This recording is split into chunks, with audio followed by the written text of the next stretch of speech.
ఓం గం గణపతయే నమః.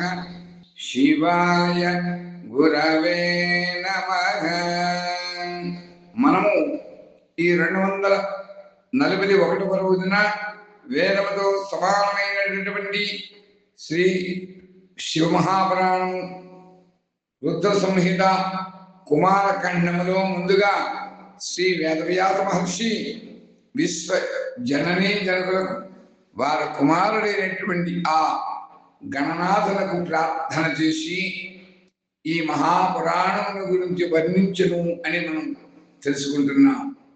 ఒకానొక సమయమున నైమిషారణ్యమునందు నివసించుతూ ఉండేటువంటి ఆ సౌనకాది మహర్షులందరూ కూడా సూత మహర్షులు వారిని విశ్వజననీ జనకులైనటువంటి ఆ పార్వతీ పరమేశ్వరి యొక్క దివ్యతత్వ స్వరూపం యొక్క వివరణ, ఆ విశ్వజననీ జనకుల యొక్క దివ్య భవ్యమైనటువంటి చరిత్ర గురించి ప్రశ్నించగా అంత సూతుల వారు బ్రహ్మదేవుడు నారదంతో ఏ విధంగా ఈ మహాపురాణం గురించి వర్ణించాడు అనేటువంటి యథార్థమైనటువంటి విషయములను లోక కళ్యాణం కోసం శివభక్తి తత్పరులైనటువంటి అందరి కోసము కూడా శివాని అనుగ్రహము చేత వారు తెలిపినటువంటి అంశములను మనం యథాతథంగా ప్రతినిత్యము కూడా తెలుసుకుంటున్నాము అని తెలియజేస్తూ వాగర్ధావసంవృత్తౌ వాగర్ధ పరివర్తయే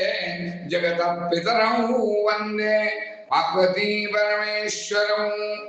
క్రితం రోజులు మనం తెలుసుకున్న బ్రహ్మదేవుడు, అందరూ కూడా ఋషులు, దేవతలు అందరూ కూడా ఆ చండికాదేవిని ప్రసన్నం చేసుకోవడం కోసం నమస్కరించారు. అంతటా దేవేది ప్రసన్నరాలయ్యింది. ఆ హృదయం అంతా కూడా కరుణ సముద్రాలు కాబట్టి కరుణతో ఆ ఋషులతో ఏ విధంగా పలికింది అనేటువంటి ఆ అమ్మవారు, ఆ జగన్మాత చండికాదేవి పార్వతి, ఆ విషయం ఈ రోజు మనం తెలుసుకుంటున్నాం. అమ్మవారు అంటున్నారు, ఓ ఋషులారా, నా కుమారుడు పునరుజ్జీవితుడైతే నా కుమారుడైనటువంటి ఈ గణేశుడు పునరుజ్జీవితుడైనచో మీరందరూ కూడా అతన్ని పూజనీయులుగా అంగీకరించినట్లయితే ఈ యొక్క యుద్ధము, ఈ సంహార క్రమం అంతా కూడా ఆగిపోతుంది. ఇతనికి సర్వాధ్యక్ష పదవిని మీరు గనక ప్రసాదించినట్లయితే లోకమునందు శాంతి సమకూరుతుంది, లేకపోయినట్లయితే మీకు సుఖము కలగదు అని అమ్మవారు పలికారు. అంత బ్రహ్మదేవుడు మళ్ళా అంటున్నాడు నారదంతో, మునీంద్ర, అంత జగన్మాత పార్వతీదేవి ఈ విధంగా చెప్పగా ఋషులందరూ కూడా దేవతల దగ్గరికి వెళ్ళి పార్వతీదేవి చెప్పినటువంటి ఆ విషయమంతా కూడా వారికి తెలిపారు. దానిని విన్నటువంటి ఇంద్రాది దేవతల ముఖమనందు ఒక్కింద ఉదాసీనత కనిపించింది. వారు శంకర భగవాను దగ్గరికి వెళ్ళారు. ఆ స్వామి చరణ కమలంబల యొక్క సన్నిధిలో పార్వతీదేవి తెలిపినటువంటి విషయమనంతా కూడా నివేదించారు. అంతా దేవతల మాటలు విన్నటువంటి ఆ శివుడు వారితో ఈ విధంగా అంటున్నాడు, తరహాస్తు అట్లేగాక 3 లోకములు కూడా సౌఖ్యముగా ఉండేటువంటి విధానమనే మనం అందరం కూడా అనుసరించాలండి. కనుక మీరు ఉత్తర దిశగా వెళ్ళండి. ఎక్కడైతే మీకు మొట్టమొదట కనిపించినటువంటి జంతువు నిద్రిస్తూ ఉత్తరముఖంగా నిద్రిస్తూ ఉంటుందో అలా నిద్రించేటువంటి యొక్క శిరస్సుని ఖండించి తీసుకుని రండి. దానిని ఆ బాలకుని యొక్క శరీరానికి ఇప్పుడు మనం జోడించాలి అని శివుడు దేవతలను కూడా తెలియజేశాడు. అందుకనే లోకంలో చెబుతారు పెద్దలు, ప్రతి వారు కూడా దక్షిణముఖంగా వెనక పెట్టుకుని పడుకోవాలి, లేదా తూర్పు ముఖంగా పెట్టుకుని పడుకోవాలి. ఉత్తరముఖంగా ఏ జీవి కూడా ఎన్నడూ కూడా నిద్రించరాదు అని శాస్త్రం చెబుతుంది. మృత్యుముఖంలోకి వెళ్ళేటువంటి వాడు మాత్రమే ఉత్తరముఖంగా నిద్రిస్తాడు. ఇది శాస్త్ర ప్రామాణికమైనటువంటి విషయము. అది కూడా ఈ శ్రీ శివ మహాపురాణంలో గణేశుని యొక్క తల ఖండించబడినప్పుడు శివుడు భగవాను యొక్క అనుగ్రహం చేత కూడా మనం ఈ రోజున శాస్త్రపూర్వకమైనటువంటి ఈ మహావంశాన్ని తెలుసుకుంటున్నాం. అనగానే ప్రతి యజమాని కూడా, ప్రతి వారు కూడా తమ యొక్క ఇంటిలో దక్షిణముఖంగా ముందుగా తలకాయ పెట్టుకుని నిద్రపోవాలి, లేదా తూర్పు ముఖంగా పడమట ముఖంగా కూడా నిద్రించవచ్చు, కానీ కడత నిద్ర కలుగుతుంది అని చెబుతుంది శాస్త్రం. పీడకలలు కలుగుతాయి, డిప్రెషన్ కలుగుతుంది, అనేక వ్యాధులు కలుగుతాయి. ఉత్తర ముఖంగా పెట్టుకుని పడుకున్నాడా, మనము గ్రావిటీ అంటాం, భూమి యొక్క ఆకర్షణ శక్తి. అంచేత అనేక సాంకేతిక అంశములు కూడా దానిలో ఇవి ఉన్నాయి. కాబట్టి అది మృత్యుముఖంగా వెళ్ళేటువంటి వాడికి ఆ బుద్ధి కలుగుతుంది. అది శాస్త్రం ద్వారా కూడా మనం తెలుసుకుంటున్నాం, ఈ పురాణం ద్వారా కూడా తెలుసుకున్నాం. కాబట్టి మనం నిత్య జీవితంలో కూడా ఇటువంటి అంశములను తెలుసుకోవడమే కాదు, ఆచరించాలి. అటువంటిది గొప్ప విషయం. ఇప్పుడు మరలా పురాణాలకు వెళుతున్నాం. అంత శివ భగవానుడు ఎవరైతే ఉత్తర దిక్కుగా ఎదిరించి ఉంటారో ఆ యొక్క శిరస్సును ఖండించి తీసుకుని రండి ఆజ్ఞాపించాడు. మళ్ళా అన్నాడు, ఆ బాలకుని యొక్క శరీరం మనకు ఆ తలను మనం జోడించాలయ్యా అని చెప్పాడు. చెప్పగానే బ్రహ్మదేవుడు మళ్ళా నారదంతో అంటున్నాడు, ఓ మునీంద్ర, తదనంతరం ఆ శివుని యొక్క ఆజ్ఞను పాటించడము ఆ దేవతలందరూ కూడా ఆ కార్యమంతా కూడా నెరవేర్చారు. వారు ఆ శిశువుని యొక్క శరీరం శుభ్రం చేసి యథావిధిగా పూజలన్నీ కూడా నిర్వహించారు. వారందరూ కూడా ఉత్తర దిశ వైపు ప్రయాణం చేసి వెళ్ళారు.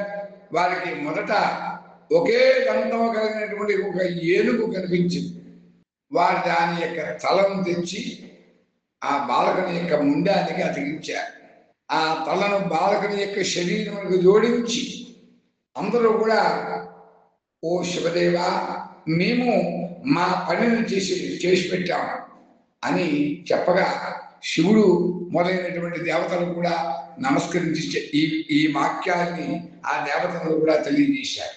ఇప్పుడు మిగిలినటువంటి కార్యక్రమం అంతా కూడా మీరు చేయాలి అని ప్రార్థన చేశారు.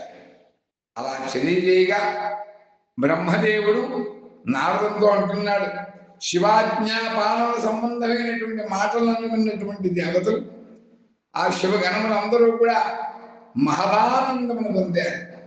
తదనంతరం విధాత అయినటువంటి బ్రహ్మదేవుడు, విష్ణువు మొదలైనటువంటి దేవతలందరూ కూడా తన యొక్క స్వామి నిర్గుణ స్వరూపుడు అలా భగవంతుడైనటువంటి శంకరదేవుడికి నమస్కరించి ప్రార్థన చేసి ఈ విధంగా అంటున్నారు, ఓ స్వామి, మహాత్ములకు మీ తేజస్సుతే మేమందరము కూడా ఉద్భవించాం. అట్టి మీ తేజస్సును వేద మంత్రముల యొక్క ప్రయోగం ద్వారా ఈ యొక్క ద్విజన్ముడైనటువంటి ఈ యొక్క బాలకులలో ప్రవేశపెట్టండి అని ఈ విధంగా దేవతలందరూ కూడా కలిసి వేద మంత్రముల ద్వారా జలాన్ని అభిషేకించారు. శివస్మరణ చేస్తూ ఆ జలమును బాలకుని యొక్క శరీరం మీద ప్రోక్షించారు.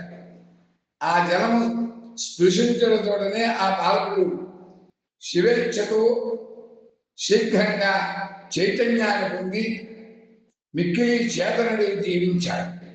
ఏ విధంగా అంటే నిద్రించినటువంటి వారి వల్ల లేచి కూర్చున్నాడు. అంతా ఆ సౌభాగ్యశాలి అయినటువంటి బాలకుడు మిక్కిలి అందంగా కూడా ఉన్నాడు. ఆయన ఏనుగు ముఖం గలవాడు, ఏకదంతుడు, శరీరం యొక్క రంగుము పసుపు ఎరుపులతో కూడి ఉన్నది. ముఖం మీద ప్రసన్నతంతా కూడా వ్యాపించి ఉన్నది.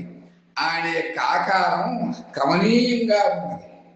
ఆయన తేజ ప్రభలు దశ దిశలకు కూడా వ్యాపిస్తూ ఉన్నాయి. ఓ మునీశ్వర, నారద, పార్వతీ ప్రియంతనైనటువంటి ఆ బాలకుడు జీవించి ఉండడం చూసి అతను ఉన్నటువంటి వారందరూ కూడా ఆనందమగ్రహమయ్యారు. వారి యొక్క దుఃఖమంతా కూడా తొలగిపోయింది. అందరూ కూడా ఆనంద పరవశులై ఆ బాలకుని యొక్క పార్వతీదేవికి ఆ బాలకుని తీసుకువెళ్ళి పార్వతీదేవికి చూపించారు. అంత విశ్వజనమైనటువంటి ఆ పార్వతి తన కుమారుడు జీవితుడు అగుడను చూచి పార్వతీదేవి మిక్కిలి ప్రసన్నరాలైంది, ఆనందం పొందింది. అంతేకాదు బాల్యాన్ని ముద్దాడి ఆశీర్వదించింది. ముదాకరాప్తమోదకం సదా విముక్తి సాధకం కళాధరావతంసకం విలాసిలోకరక్షకం అనాయకైకనాయకం తమ నమామి తం వినాయకం నచేతరాతి భీకరం నవోదితార్కభాస్వరం అని ఈ విధంగా అక్కడ దేవతలందరూ కూడా ఈ గణనాయకష్టకమును ప్రార్థన చేశారు, గణపతిని కూడా ప్రార్థన చేశారు. మనం అందరం కూడా నిత్యము కూడా ద్విజన్ముడు కురూపుడు అని అనేక అంశములు గణేశ పురాణంలో కూడా ఉన్నాయి. అటువంటి అంశములతో ముందుగా వినాయకుడు శివానుగ్రహము చేత ద్విజన్ముడయ్యాడు. ఆ ఏలిక తలకను అతికించబడిన వాడే, మృత్యుముఖంలో నిద్ర నుంచి లేచిన వాడే పార్వతీదేవి యొక్క ఆశీర్వచనం పొందాడు. దేవతలందరూ కూడా ఆనందాన్ని పొందినటువంటి అయ్యారు. కాబట్టి ఇటువంటి ఘట్టములను మనం విన్నప్పుడు మనకు కూడా అకాల మృత్యువు, అపమృత్యువు, మహామృత్యువైపీడలు తొలగిపోతాయి. అంటే మనం కూడా ఇటువంటి దివ్యమైనటువంటి చరిత్రలు నిత్యము కూడా మననం చేద్దాం. ఆయురారోగ్య భోగభాగ్య ఐశ్వర్యములతో ఆ దేవదేవుల అనుగ్రహం చేత పొందుదాము అని తెలియజేస్తూ ఓం త్రయంబకం దయావహే సుగంధ్యం పుష్టివర్ధనం ఉర్వారకమబంధనాన్ మృత్యోర్ముక్షీయ మామృతాదో ఏతే సహస్రమైకం భాష మృత్యోమత్యాయ హంతవే తాన్యజ్ఞస్య మాజయ సన్మానవ యజావహే మృత్యవే స్వాహా మృత్యవే స్వాహా ప్రాణానాం దివసి రుద్రోమాంశాంతకః తేనాన్నేనాంజాజస్వ ఓం నమో భగవతే రుద్రాయ విష్ణవే మృత్యుర్మే పాహి సర్వేషాం సమస్తభక్తజనానాం సర్వా అపమృత్యుపీడా పరిహారోస్తు మృత్యుర్నశ్యతు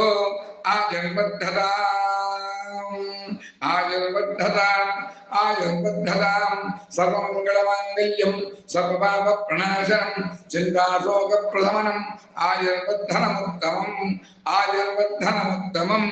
ఆయుర్వర్ధనముత్తమం కైలాసగిరివాసాయ రుద్రాయ పరమాత్మనే సచ్చిదానందరూపాయ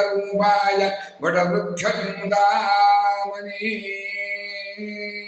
శ్రీ గురు దక్షిణామూర్తయే దివ్యమంగళమంగళం దివ్యమంగళమంగళం దివ్యమంగళమంగళం ఓం స్వస్తి ఓం స్వస్తి ఓం స్వస్తి.